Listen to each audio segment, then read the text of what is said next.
Now, here's something that all the religions of the world have in common. Well, the major religions anyways. It's this: how can a man be right with God? How can a man be right with God? Most religions, actually you can take all religions and reduce them down to two: religion of works and a religion of grace. All the religions of the world are saying, do this, do that, and make yourself worthy before God. Make God your debtor. Live in such a way that God must save you because He owes you. That's what works is actually saying. And then there's a salvation by grace. It's a gift. We go to a Muslim man and we ask him, if you died right now, where would you go? And he says, I will go to paradise. Why? Well, because I've read the Quran, I've made the pilgrimages, I've made the prayers, I'm a righteous man, I'm a good man. Okay? You go to the Orthodox Jew and you say, if you died right now, where would you go? I'd go to paradise. Why?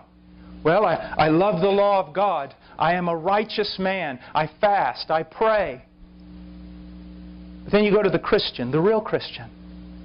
And you say, if you died right now, where would you go? To heaven. Why? And the Christian says this: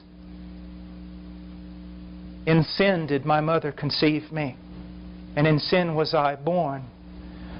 Going astray from God from the womb, I have broken every law. Let's say the reporter looks at this person and says, well, I don't understand. I mean, I understand the other two gentlemen. They're going to heaven. They're right with God because they deserve it, because they're good, because they've worked for it, because God owes them. But you're telling me you're going to heaven, and yet there's no reason why you should be going to heaven.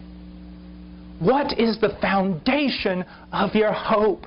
And the Christian goes, I'm going to heaven based upon the virtue and the merit of another, Jesus Christ my Lord. And that is why Paul ends up this text saying, there is no boasting.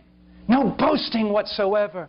Because all our hope is found not in our own righteousness, not in our own deeds, not what we have accomplished, not what we can wrangle out of the hands of God because He owes us, because we've been so good before Him. Our hope is built on nothing less than Jesus' blood and righteousness.